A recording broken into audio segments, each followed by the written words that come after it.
Esta é a terceira e última parte da entrevista com o historiador Paulo César Gomes, doutor em História Social e autor do livro Os Bispos Católicos e a Ditadura Militar Brasileira, a Visão da Espionagem, e também criador do site História da Ditadura. Eu vou deixar para você aqui na descrição os dois links, tanto para o livro dele quanto para o site dele, para vocês conferirem e aprenderem mais sobre esse período. Mais uma vez, obrigado, Paulo, por participar aqui. Então vamos para as últimas perguntas agora. Qual foi o legado da ditadura? Houve algum aspecto positivo decorrente daquele período? Muitas pessoas que buscam atribuir alguma... Quando se fala dessa questão do legado da ditadura, né, há muitas pessoas que buscam atribuir alguma herança positiva desse período. O que eu posso falar categoricamente é que não há nada, não houve nada de positivo na ditadura e não há nada deixado de positivo pela ditadura. Porque mesmo quando se fala, por exemplo, em milagre econômico, foi um milagre econômico extremamente favorecido por situações, por uma conjuntura exterior muito benéfica, muito favorável. Ao mesmo tempo, era um milagre que acontecia privilegiando grupos muito restritos da sociedade. A gente nunca pode esquecer da famosa fala de Delfim Neto, né, da história de crescer o bolo para depois dividir. Esse bolo cresceu por um curto período de tempo, nunca chegou a ser dividido. Muito pelo contrário, nesse período a desigualdade social do Brasil cresceu ainda mais, ou seja, grupos privilegiados enriqueceram ainda mais, grupos das camadas mais baixas da sociedade continuaram muito pobres, se não empobreceram ainda mais. Ou seja, é uma mentira pensar no milagre econômico como um legado positivo da ditadura. E eu acho que pensar um período em que houve tanta repressão, tanto arbítrio, e isso é preciso pensar de maneira complexa, não pensando da maneira dicotômica entre o Estado que reprime com o seu aparato repressivo, com seu aparato de polícia política, de censura, de espionagem, e alguns poucos grupos e indivíduos que buscavam se contrapor ao regime. Não foi isso, a questão foi muito mais complexa. Essa ditadura buscava impor um projeto de sociedade, um projeto de controle da sociedade. Essas 300 mil pessoas que estão cadastradas no acervo do SNI, essa é uma estimativa por baixo, porque esse acervo também nunca foi pesquisado a fundo, mas já se diz que há muito mais pessoas que isso, porque há pessoas que não recebiam esse número, ou seja, então a gente só consegue estimar as pessoas que de fato receberam um número chamado número CADA, né, número de cadastro, mas há muitas pessoas, por exemplo, que não receberam esse número e que foram perseguidas, porque o sistema ele foi evoluindo ao longo do tempo. Então, o que eu posso falar é que não há nada de positivo na ditadura. Não é possível a gente falar que em um momento de tanta opressão, de tanto conservadorismo, de tanta cerceamento da liberdade, e da liberdade em vários aspectos, da liberdade de expressão, da liberdade de circulação, da liberdade de expressão dos corpos, enfim, não se pode falar que há nada de positivo. A minha perspectiva e a perspectiva de diversos outros historiadores é que sim, houve algum crescimento econômico durante o chamado milagre econômico, que também é uma categoria inventada e talvez até inadequada para caracterizar esse momento. Foi um período em que se houve altas taxas de crescimento, esse crescimento não foi distribuído, a sociedade brasileira continuou extremamente desigual e ao mesmo tempo em um momento que coincidiu com os chamados anos de chumbo, ou seja, ao mesmo tempo em que determinados grupos sociais muito restritos se beneficiavam desse chamado milagre, ou seja, alguns grupos sociais efetivamente viveram experiências positivas. As classes médias brasileiras viveram um período em que pela primeira vez puderam comprar uma geladeira, puderam ter um carro, e essa sensação de bem-estar, a gente não pode negar, que está muito relacionada à possibilidade de consumo, né? A aprovação de um governo, a aprovação de determinado regime político, ela está muito associada à possibilidade de consumo, embora tenham outros fatores, mas a questão do consumo é um fator muito importante quando se faz esse tipo de análise. Então, que eu observo a partir de tantos anos de pesquisa e de leitura que eu venho produzindo ao longo de todos esses anos é que não se pode falar que não houve nada de positivo na ditadura, não há nenhum legado positivo da ditadura militar brasileira. Era possível que o Brasil tivesse uma democracia, um sistema democrático muito mais complexo, muito mais inclusivo, caso nós não tivéssemos tido essa interrupção autoritária em 64. Na sua visão, é possível traçar algum paralelo entre o período atual de polarização política e de uma onda anticomunista com o período de 64? Você vê algum risco do retorno da repressão e do autoritarismo? Uma questão que tem sido feita bastante, assim, não só por jornalistas, mas também por muitos alunos meus, eu acho que a minha perspectiva é que não é possível traçar paralelos entre os dois períodos, porque são períodos históricos bastante diferentes, bastante distintos, não só em termos de desenvolvimento econômico, social. A sociedade brasileira hoje é muito mais complexa, diversificada, se vive um outro momento histórico em que não é possível traçar paralelos. Com relação a essa questão da polarização, ainda assim é preciso fazer, se havia polarização nos momentos pré-golpe de 64 e hoje se vive essa polarização, ainda assim é preciso fazer essa comparação com muitas ressalvas. Eu acho que se há permanências, e aí não seria mais no sentido de comparação entre dois períodos, porque eu acho que essa comparação não ajuda tanto a enriquecer o debate. Eu acho que o que ajuda mais a enriquecer o debate é pensar na sociedade brasileira como uma sociedade majoritariamente conservadora e que tende a acreditar nas saídas autoritárias, nos atalhos autoritários, como a resolução para os seus problemas, tanto mais imediatos como os problemas estruturais. É uma sociedade que se acostumou que se constituiu dessa maneira, né? Acreditando que as saídas autoritárias e arbitrárias resolvam os problemas de maneira mais imediata. E talvez por isso, nos momentos de crise, acaba clamando pelo retorno, pela vinda dos militares como uma espécie de salvadores da pátria que vão resolver os problemas de uma hora para outra. E mais uma vez, eu acho que mais importante do que fazer comparações é observar a permanência de uma tradição autoritária que muitas pessoas, alguns pesquisadores têm falado de cultura autoritária brasileira, e embora esse conceito seja criticado por alguns pesquisadores, mas é um conceito que, de maneira geral, ajuda um pouco a compreender essa questão, que é uma cultura autoritária que é formada em uma longa duração da história brasileira. A gente não pode esquecer que o Brasil viveu 300 anos de escravidão, mais de 300 anos, né? Enfim, quase 400 anos de escravidão. E, ou seja, um país que explorou a mão de obra negra de maneira forçada durante quase 400 anos, as marcas, eu acho que nós ainda não compreendemos a extensão das marcas que esse longo período de escravidão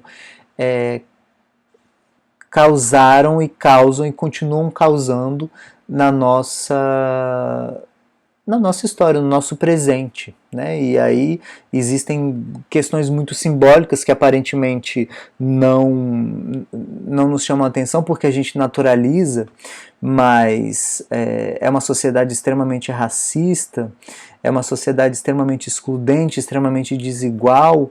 Então eu acho que se é um mecanismo de análise mais produtivo é pensar nessa continuidade de uma tradição política autoritária, de uma política, uma cultura política autoritária, do que propriamente uma semelhança entre os dois períodos históricos, que são bastante distintos. Mesmo porque a sociedade, como eu já falei algumas vezes, a sociedade brasileira hoje em dia é muito mais complexa, né? É uma sociedade que acabou de viver um momento, alguns anos de governo em que pôde experimentar, que pôde ter acesso a espaços institucionais e às vezes não só institucionais, mas espaços sociais, né, de convívio social, como aeroportos, shoppings e tudo, ou seja, grupos consideráveis da sociedade que estavam excluídos desses espaços e que passaram a experimentar, frequentar esses lugares. Então, são pessoas que viveram uma experiência de ganhos de direitos e que essa possibilidade traz mais complexidade para a constituição social, para a nossa Constituição Social. Hoje em dia existe uma força muito grande das pautas identitárias, existe uma composição de classe muito mais complexa do que naquele período. Então eu acho que as comparações são... É óbvio que é importante fazê-las, mas é sempre importante fazer de maneira muito cuidadosa, né? Porque são momentos históricos muito distintos. Ao mesmo tempo, se existe essa permanência de buscar em um líder salvador, né, em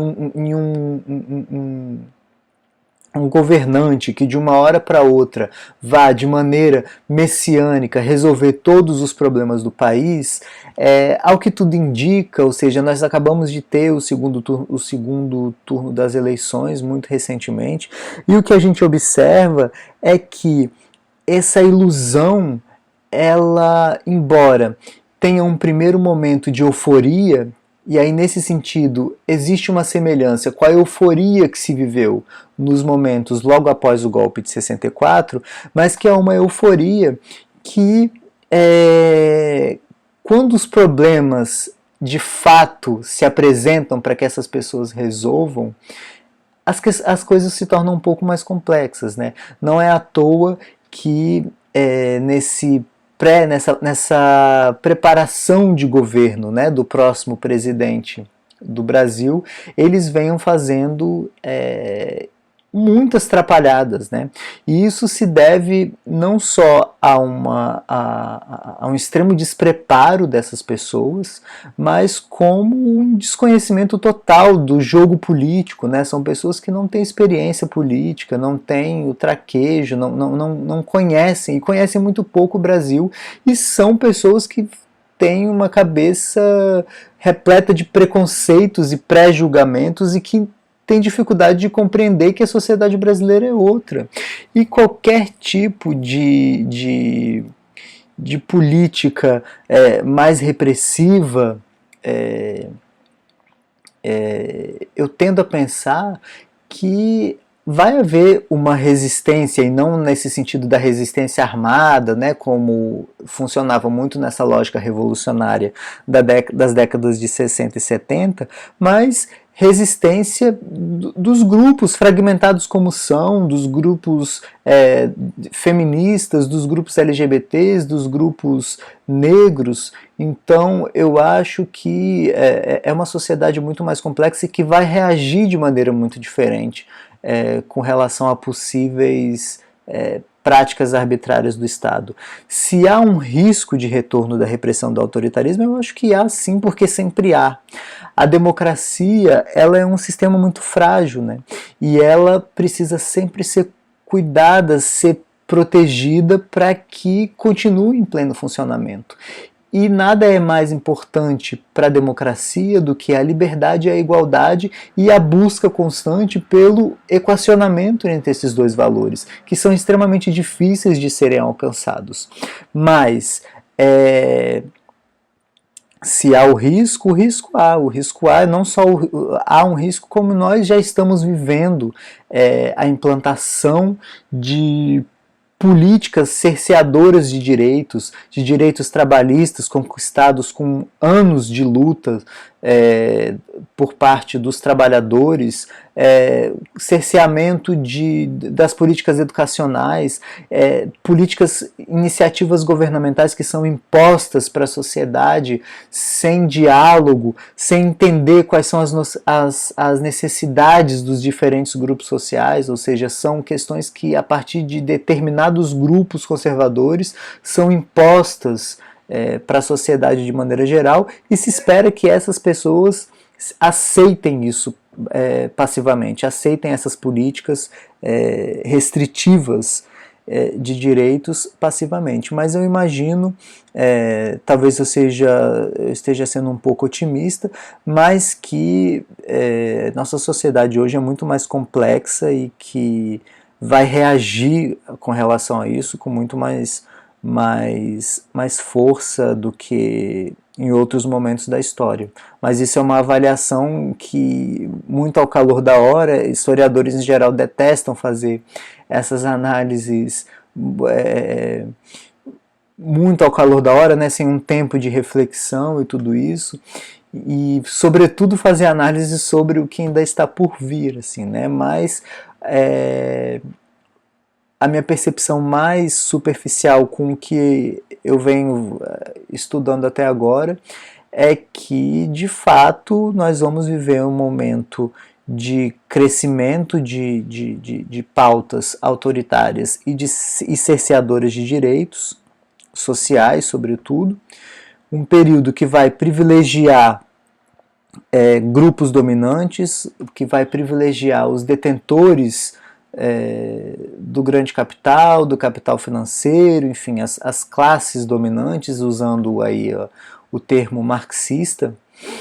Então, mas ao mesmo tempo eu tendo a pensar que a reação da sociedade complexa como é a sociedade brasileira nesse momento não vai ser bastante efusiva, eu imagino. Pelo menos é a minha percepção. Eu posso estar equivocado, mesmo porque eu sou historiador, eu lido bem melhor analisando o passado do que fazendo análises com o futuro, mesmo o futuro próximo. Enfim, então eu acho que é isso. Eu espero que eu tenha contribuído de alguma forma. Quem quiser entrar em contato comigo, é simples, é só me mandar um e-mail e eu respondo sempre que possível. Eu sou bastante disponível, às vezes posso demorar um pouco, dependendo da quantidade de demandas, mas eu tenho um site sobre história da ditadura e que ali eu venho buscando, não sozinho, mas com vários amigos historiadores e também profissionais de outras áreas das ciências sociais e ciências humanas, buscar produzir conteúdos de qualidade, com boa fundamentação e com o intuito de divulgar e com a intenção de que cada vez mais pessoas tenham acesso ao conhecimento. E hoje em dia, com essa possibilidade das redes sociais, da internet, né? Enfim, tudo isso que a internet proporciona, e que isso pode ser usado tanto desfavoravelmente, né, para o falseamento da história, para a defesa de perspectivas negacionistas da história, é também um canal que a gente pode usar para difundir um conhecimento sério, consistente, produzido por profissionais qualificados e que ajudem a desconstruir essa busca, essa tentativa de desqualificar o conhecimento histórico, de desqualificar o conhecimento científico, e é isso, eu acho que é isso. E qualquer outra dúvida, se quiserem que eu complemente alguma questão, alguma coisa, eu estou à disposição. Muito obrigado mais uma vez pelo convite, obrigado por participar, e eu espero ter contribuído de alguma forma para a discussão desse tema. Eu agradeço muito sua participação aqui, Paulo. Realmente foi extraordinário, foi excepcional sua entrevista. São informações muito completas sobre aquele período, para quem quer começar a se aprofundar agora sobre esse assunto, investigar mais sobre essa época. É realmente importante que a gente não esqueça o nosso passado, de um modo também a compreender melhor o presente nosso e como essas forças ainda continuam atuando nesse momento. A entrevista com o Paulo, mais do que falar sobre o período militar, também foi uma aula de como é a construção da história, de como entender a história e como os investigadores trabalham com os fatos, com as fontes, com as evidências. Então realmente foi muito esclarecedor nesses dois aspectos, tanto da ditadura de fato, quanto do que é o trabalho de um historiador. Eu vou recomendar que vocês confiram o livro do Paulo, está na descrição aqui embaixo, e também o site História da Ditadura. E também reforço nosso compromisso de tentar conversar com as pessoas que entendem dos assuntos, de trazer para você a informação mais confiável e precisa, para que todos nós, vocês e eu também, aprendamos com isso. Então realmente muito obrigado de novo, Paulo. Obrigado a vocês por acompanharem essa série de 3 vídeos sobre a ditadura. Deixe aqui no comentário aqui embaixo o que você pensa, deixe o joinha, assine o canal e também contribua com o apoia-se do canal. Muito obrigado e até mais. Tchau!